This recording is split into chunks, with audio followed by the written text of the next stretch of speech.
आतापर्यंत 2 उमेदवारांचे अर्ज दाखल झाले। 23 कार्यालयांमध्ये काल 2844 उमेदवार अर्जांची विक्री झाली, तर पहिल्या दिवशी 4165 अर्जांची विक्री झाली होती। 30 डिसेंबर ही उमेदवारी अर्ज भरण्याची शेवटची तारीख आहे। युती आघाड्या होत नसल्यानं शेवटच्या 2 दिवसात गर्दी वाढणार आहे। अर्ज भरण्यासाठी रोज सकाळी 11 ते संध्याकाळी 5 पर्यंतची मुदत आहे।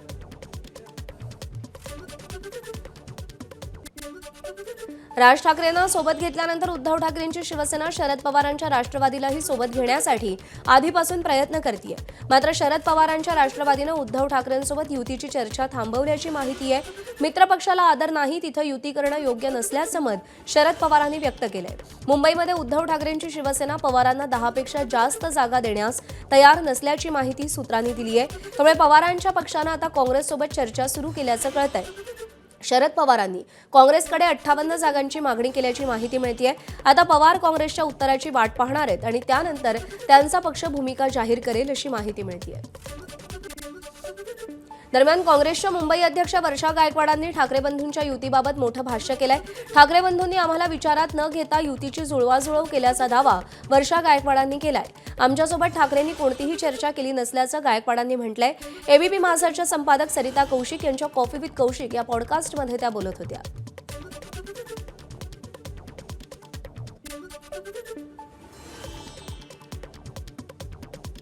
तो पूर्ण पक्ष म्हणून आम्ही होतो आणि त्यामुळे आमच्याशी चर्चा व्हावी अशी आमची अपेक्षा होती। पण दुर्दैवाने तशी चर्चा आमच्याशी झाली नाही। मग त्याच्यानंतर जे आहे तुमच्या कोणावर जाणार आहात त्याच्या संदर्भामध्ये माहिती सांगितली गेली पाहिजे।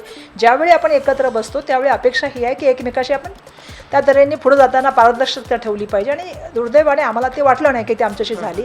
आमच्याशी चर्चा न झाल्यामुळे मग आम्ही असं ठरवलं की ज्या विचारधारेशी आमचं जुळू शकत नाही त्या विचारधारेशी आम्ही जाऊ शकत नाही। आता जानकर साहेबांशी आमची चर्चा पूर्ण झालेली आहे, गवई साहेबांशी आमची चर्चा पूर्ण झालेली आहे, वंचितशी आमची मला वाटतं आज किंवा उद्यामध्ये चर्चा फायनल होऊन जाईल, काही असेल ते। त्यामुळे आशावादी असल्यामुळे मला असं वाटतं की आमची चर्चा चालू आहे। जवळपास मी तुम्हाला सांगते आतापर्यंत जी चर्चा झाली ती खूप सकारात्मक झालेली आहे आणि रोज आमची म्हणजे मला वाटतं सकाळ संध्याकाळ कंटिन्यूस चर्चा चालू आहे। शेवटी मी सुद्धा भारतात डॉक्टर बाबासाहेब आंबेडकरांची अनुयायी आहेत, ते सुद्धा बाबासाहेबांचे जे आहे ते म्हणतो आणि सातत्याने आम्ही बघितलं असेल की त्यांचं आणि आमची विचारधारा एक आहे। माझी अपेक्षा ही काय की ह्यावेळेला संविधान मानणाऱ्या व्यक्तींनी सर्वांनी एकत्र यावं आणि मोठ्या प्रमाणामध्ये जे आहे ते आमची आघाडीच्या माध्यमातून लोकांना न्याय मिळेल आणि एकत्र मतदान झालं त्याचा फायदा नक्कीच दोन्ही पक्षाला होईल असं मला वाटतं। आगामी निवडणूक ठाकरेंची शेवटची निवडणूक असेल अशी टीका भाजपचे नेते रावसाहेब दानवे यांच्याकडून करण्यात आली होती आणि दानवेंच्या या टीकेला ठाकरे बंधूंनी उत्तर देताना जोरदार हल्लाबोल केलाय। तर निवडणुकीनंतर पक्ष अस्तित्वात राहणार नाही हे माझं विधान खरं ठरल्यामुळे माझं वक्तव्य त्यांच्या जिव्हारी लागल्याची टीका रावसाहेब दानवेंनी केली होती।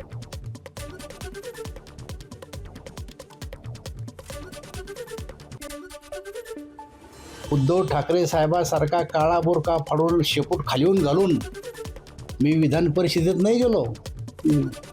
मी खरा वाघ आहे, त्याच्यासारखा कागदी वाघ नाही। समोरून पुढच्या दारांना डरकाळ्या मारीत विधानसभेत बी गेलो, लोकसभेत बी गेलो। माझं म्हणणं लागण्याचं काय कारण त्याला एवढं? मी सांगितलं ते भविष्य खरं ठरलंय की हे पक्ष निवडणुकीनंतर अस्तित्वात राहणार नाही। मुंबईमध्ये आज काँग्रेस पक्षाची मोठी बैठक पार पडणार आहे। आज सकाळी 10:30 वाजता दादर इथल्या टिळक भवन इथे बैठक होणार आहे। हर्षवर्धन सपकाळांच्या नेतृत्वात ही बैठक होईल। या बैठकीला काँग्रेसचे नेते विजय वडेट्टीवार, सतीश पाटील तर गोव्याचे प्रभारी माणिकराव ठाकरे यांच्यासह आणखी काही नेते उपस्थित राहतील। ठाकरे बंधूंची युती जाहीर झाल्यानंतर काल ठाण्यामध्ये महाविकास आघाडीची बैठक पार पडली। या बैठकीमध्ये जागावाटपाच्या फॉर्म्युल्यावर शिक्कामोर्तब करण्यात आला। मात्र हा फॉर्म्युला काय असेल हे सध्या गुलदस्त्यात ठेवण्यात आलंय। या बैठकीला राष्ट्रवादीचे जितेंद्र आव्हाड, सेनेचे राजन विचारे, मनसेचे अविनाश जाधव, काँग्रेसचे विक्रांत चव्हाण यांच्यासोबत इतर पदाधिकारी उपस्थित होते। ठाण्यात राष्ट्रवादी काँग्रेस महायुतीतून लढणार नाही अशी माहिती सूत्रांनी दिली आहे। त्यामुळे ठाण्यामध्ये अजित पवारांची राष्ट्रवादी स्वतंत्र निवडणूक लढवणार का असा प्रश्न उपस्थित होतोय।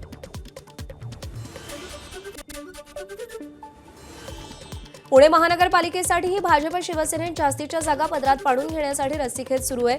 दोन्ही पक्षांच्या नेत्यांमध्ये गेल्या काही दिवसांपासून बैठकांचा जोर पाहायला मिळतोय। तर काल भाजपच्या कोर कमिटीची बैठक पार पडली। भाजप उमेदवारांची यादी फायनल करणार असून ती मुख्यमंत्री फडणवीसांकडे सादर केली जाणार आहे। पिंपरी चिंचवडमध्ये पहिला अर्ज भाजपच्या इच्छुक उमेदवारांना दाखल केलाय. अधिकृत उमेदवारी जाहीर होण्यापूर्वीच माजी उपमहापौर सचिन चिंचवड यांनी ही रिस्क घेत प्रभाग क्रमांक 17 च्या जागेवर दावा केलाय. अर्ज दाखल करण्यासाठी पक्षाची परवानगी घेण्याचा नियम भाजपमध्ये नाही असं चिंचवड यांचं म्हणणं आहे. पिंपरी चिंचवडमध्ये आपल्या जागेवर दुसऱ्या कोणी तिकीट घेऊ नये यासाठी आधीच त्यांनी अर्ज दाखल केल्याचं बोललं जात आहे. 8 वर्षामध्ये भारतीय जनता पार्टीशी आम्ही एकनिष्ठ आहोत आणि भारतीय जनता पार्टीचेच कार्यकर्ते म्हणून आमची इथं ओळख आहे. आणि भारतीय जनता पार्टीचा फॉर्म किंवा आमच्या पार्टीमध्ये असा कुठला नियम नाही आहे की फॉर्म भरायच्या आधी पार्टीची चौकशी किंवा विचारपूस करून फॉर्म भरावा, असं कुठं आमच्या तरी ऐकण्यात अजून असं नाही आहे. मी आत्ता फक्त उमेदवारी अर्ज दाखल केलेला आहे. त्यामुळे मी काही भाजपच्या विरोधात कुठलं काम केलं किंवा पक्षाच्या सिस्टमच्या विरोधात काही केलेलं नाही आहे. उमेदवारी अर्ज दाखल करणं हे नॉर्मल प्रोसेस आहे. तो प्रोसेसचा एक पार्ट कंप्लीट केलेला आहे. मी 26 तारखेला उमेदवारी अर्ज भरणार आहे ओबीसीसाठी ब जागेसाठी. यादी जाहीर झाली नाही झाली तरी नाही, यादी होणारच आहे आणि त्याच्यामध्ये भारतीय जनता पार्टी आम्हाला उमेदवारी देणारच आहे. धनंजय महाडिक यांचे चिरंजीव कृष्णराज महाडिक कोल्हापूर महापालिका निवडणुकीमध्ये उतरण्याची शक्यता आहे. प्रभाग क्रमांक 3 मधून कृष्णराज महाडिक महापालिका निवडणुकीच्या रिंगणात उतरणार असल्याची माहिती सूत्रांनी दिली आहे. त्यामुळे कोल्हापूर शहरात महाडिकांची तिसरी पिढी प्रत्यक्षात निवडणुकीच्या आखाड्यात येणार आहे. सोलापूरचे पालकमंत्री जयकुमार गोरेंनी अजित पवारांच्या राष्ट्रवादीला सोलापूरमध्ये मोठा धक्का दिलाय. राष्ट्रवादीचे माजी नगरसेवक किसन जाधव, माजी नगरसेवक नागेश गायकवाड तसंच राष्ट्रवादीचे युवक सरचिटणीस चेतन गायकवाड यांनीही भाजपत प्रवेश केलाय. राष्ट्रवादीचे शहराध्यक्ष आणि कार्याध्यक्ष यांनी प्रभागातल्या लोकांना प्रवेश देताना कोणतीही विचारणा केली नसल्याचा आरोप या नगरसेवकांनी पक्ष सोडल्यानंतर केलाय.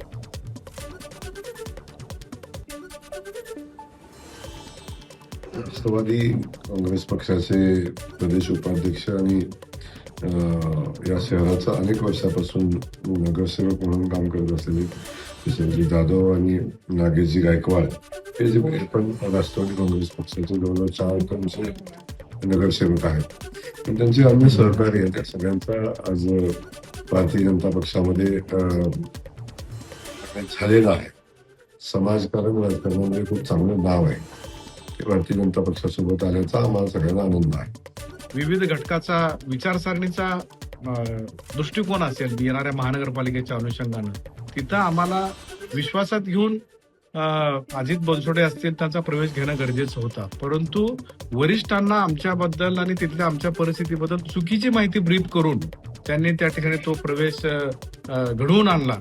ती खंत आमच्या मनामध्ये बोचाची राहिली. त्यामुळं आज या ठिकाणी हा भाजप पक्षाचा निर्णय आम्ही या ठिकाणी घेतलेला आहे. नाशिक महानगरपालिका निवडणुकीच्या पार्श्वभूमीवर महायुती आणि महाविकास आघाडी दोघांमध्येही अद्याप कोणताच निर्णय झालेला नसून चर्चेचं गुऱ्हाळ सुरू आहे. महायुतीत शिवसेना भाजपमध्ये सकारात्मक चर्चा झाली असून शिवसेनेला 25 ते 30 जागा दिल्या जातील अशी चर्चा सध्या सुरू आहे. शिवसेनेनं मात्र या चर्चांचं खंडन केलंय. जागा वाटपाबाबत कोणताही निर्णय झाला नसून 50 जागांची मागणी केल्याचा दावा माजी खासदार हेमंत गोडसे यांनी केलाय. तर दुसरीकडे महाविकास आघाडीत काही अलबेल दिसत नाही. ठाकरे बंधूंनी युतीची घोषणा केली असल्यानं काँग्रेस राष्ट्रवादी सध्या तटस्थ आहेत. महाविकास आघाडीच्या घटक पक्षाची बैठक होणार असून काही तोडगा निघणार का याकडे इच्छुकांच्या नजरा लागल्या.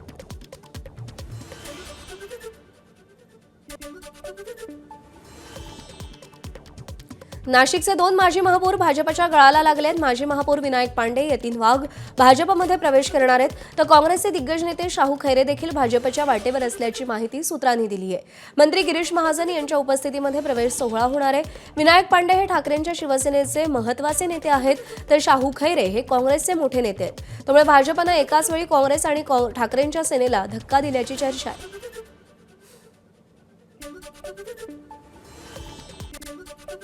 नागपूर महापालिका निवडणुकीसाठी महायुतीची मोट बांधण्यासाठी भाजप आणि शिवसेनेच्या नेत्यांमध्ये गुरुवारी नागपूरमध्ये बैठक होणार आहे. शिवसेनेकडून उदय सामंत आणि मंत्री संजय राठोड उपस्थित राहणार आहेत.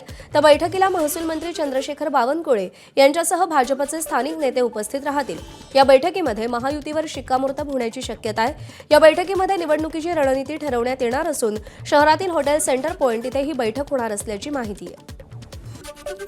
नागपूर पालिका निवडणुकीसाठी भाजपनं उमेदवार निवडीपासून प्रचाराचे मुद्दे निश्चित करण्यासाठी तयारी सुरू केली आहे. नागपूर शहराचा पुढचा 5 वर्षांचा विकास कसा होईल यासाठी भाजपनं जाहीरनामा तयार करण्याची तयारी सुरू केली आहे आणि यासाठी भाजपनं सामान्य नागपूरकरांच्या सूचना घेण्याची प्रक्रिया सुरू केली आहे. त्यासाठी विशेष QR कोडच्या माध्यमातून नागपुरातील 5 लाख नागरिकांच्या सूचना घेतल्या जाणार आहेत. त्याशिवाय विद्यमान नगरसेवकांसंदर्भातील तक्रारी, नागपुरातील विविध समस्यांसाठीच्या उपाययोजनाही नागपूरकरांकडून मागितल्या जात आहेत.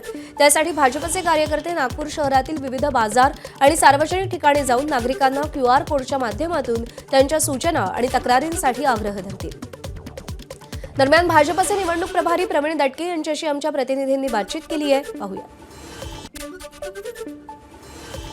सर्व क्षेत्रातल्या लोकांना काय इच्छा आकांक्षा आहे आणि त्या कशा माफक याच्यात पूर्ण होऊ शकतात त्याचे उपाय पण ते देणार आहेत. त्यामुळे सर्व स्पर्शित होईल. त्यात कुठल्या एका घटकाचा हे राहणार नाही तर तो सगळ्या अंगांना स्पर्श करून येईल. याच्याकरता अधिक महत्त्वाचा QR कोडच्या माध्यमातून येणाऱ्या सूचनांचा आम्ही म्हणून विचार करतो आहे.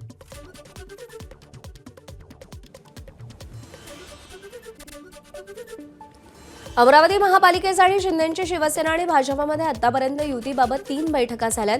यामध्ये शिंदेंच्या शिवसेनेनं महापालिकेतील 87 पैकी 25 जागांवरती दावा सांगितलाय.